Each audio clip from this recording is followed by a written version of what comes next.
Will impose a 34% tariff on US goods starting April the 10th in response to Washington's tariff hike, which now totals 54% on Chinese imports. Beijing says the US move violates World Trade Organization rules and has filed a formal complaint calling it unilateral bullying that threatens global trade stability. The move sent European stock markets tumbling, including London, where traders fear prices are dropping by the second. In addition to tariff retaliation, China has announced new restrictions on US companies, citing national security concerns and Taiwan-related issues.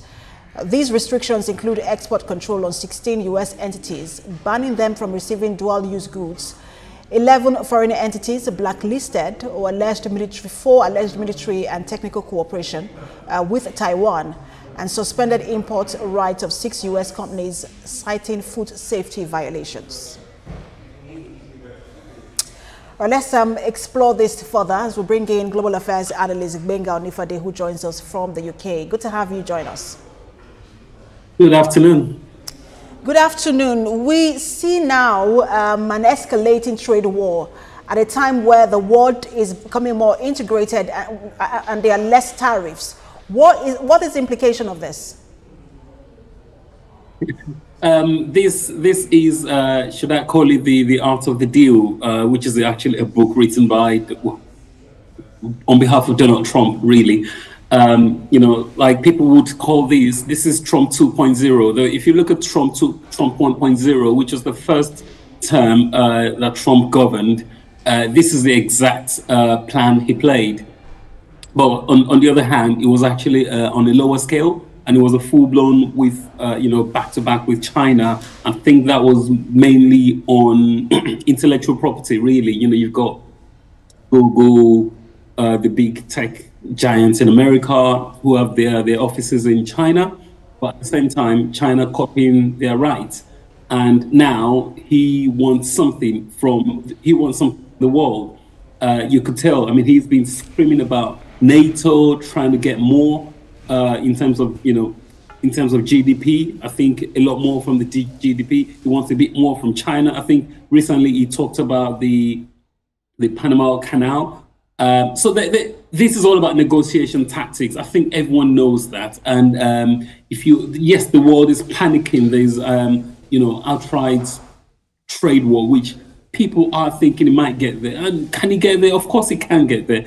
What we've got to understand is this is proposed for the, I mean, it's an intention, okay? And this is meant to start on the 10th of April. And of course, you could see China have said, you know, we've got the right not to be bullied. We will slap back a 34% tariff retaliation, and which will start on the, again, on the 10th of April. So back to the question. So what is the implication? Of course, this is the wider implication is that things is going to get extremely more expensive. We're talking about America, or Americans will feel this impact a lot more than the politicians themselves. And when things get heated, somehow somebody will get will come to glass and yes, negotiation.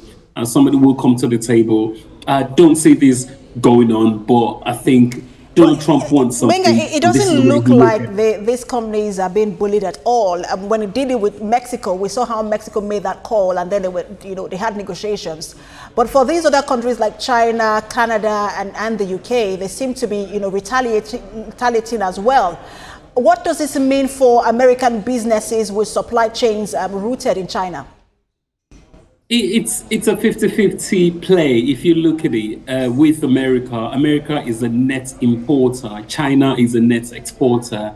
And I think one thing I've actually been been saying to people recently is that China is, you know, America's got bulk of their debt with China. China's got, you know, America, a lot of American treasuries, which if they do sell, for example, it could literally collapse the US. US don't want that at all. And in fact, what did Donald Trump say? The minute China slapped back a retaliation, he said, oh, China panicked, he got it all wrong. So he doesn't expect China to do that. I don't think that's what he wants them to do. Again, things will get a lot more expensive. China have options. And this time around, this is literally America against the world. This is not what Donald Trump wants, you know. EU are saying they will impose themselves. Canada as well. Canada is the US biggest partner, we can say, in terms of trading. They are, they are allies, they're partners, they're neighbors. They've got everything literally in common, even also culture and language. Donald Trump wants something. I mean, he's been calling them the 51st state. I think as of recently, he had to, he had to address Prime Minister Carney as the Prime Minister. Before, he was calling them the governor, of Canada. Sorry, he was calling Colin Trudeau, the previous Prime Minister, the governor. But now he has to address them by Prime Minister. In fact, one of the things the US said, or the UK said, is we're not even sure what he wants. It's not actually coming out what he wants. But he wants something.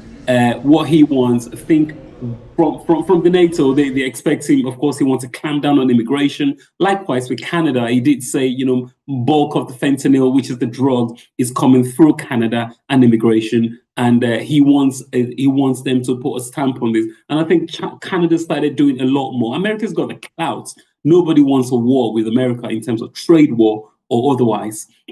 But like I said again, we will get to that clout in just a moment. But because now there is this, I'm trying to remember that proverb in Nigeria where it says, one man can cook for the whole village and everyone will finish the food. But if the whole village decides to cook for one man, then what does that mean for him? But we'll get to that in just a moment. I was going through a report from JP Morgan where they have now revised their recession figures. They say they now see a 60% chance of the global economy entering a recession by the end of this year. And that's up from 40%. Do you think that we're on the edge of a global recession? And what does this mean for African consumers?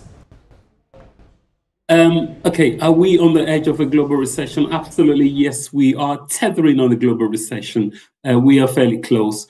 However, with what's been going on, it's actually a very planned or strategic sell-off that's going on with America. I mean, one thing you've got to do is we're in a headline-driven environment right now.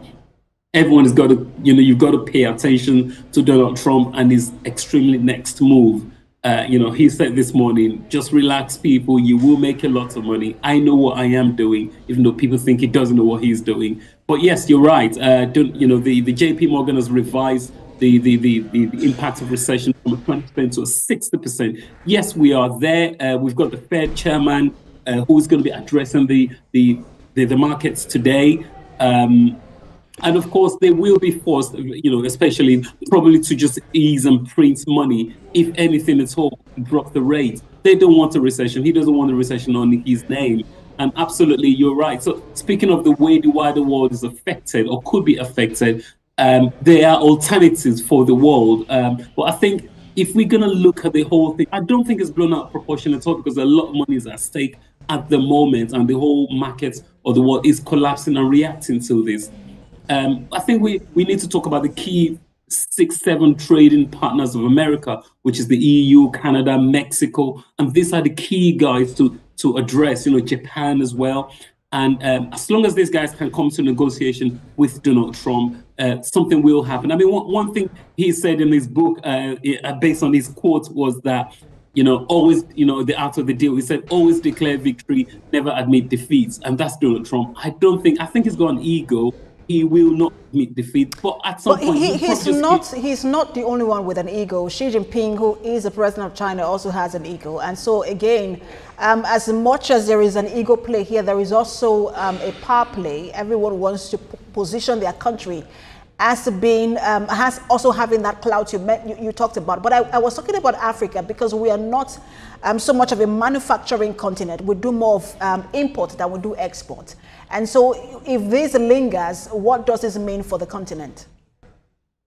Well, it means a lot for Africa, especially because so one thing we've got to think about is how much does Africa trade with the United States? It's still fairly quite a lot as well. America's got similar reserves with Nigeria in terms of oil. Can they do without Nigeria? I think they can. If at all, it's all about immigration, curbing immigration.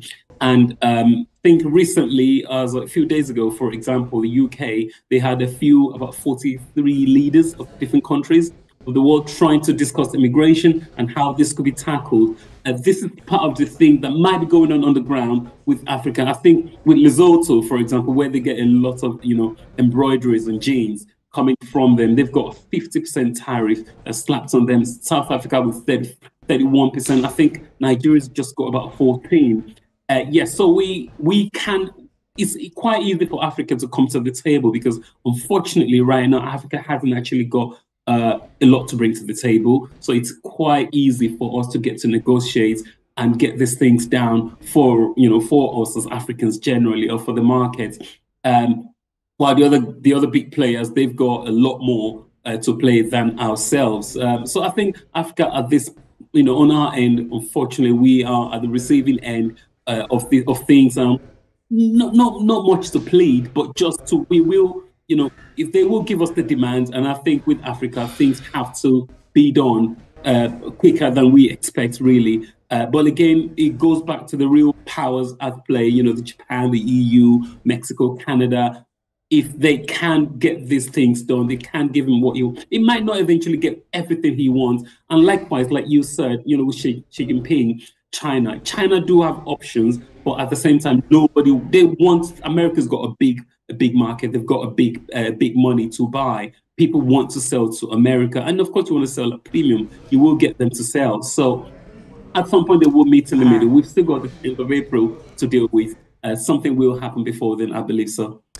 Well, a lot of posturing going on, global posturing going on. Sadly, like you said, Africa has no leverage, but we'll see how this continues to play out. Thank you so much for your time. As always, Global Affairs Analyst, Agbenga Onifade. Thanks for that. All right, you're watching The What Now. We'll take a break and return with more.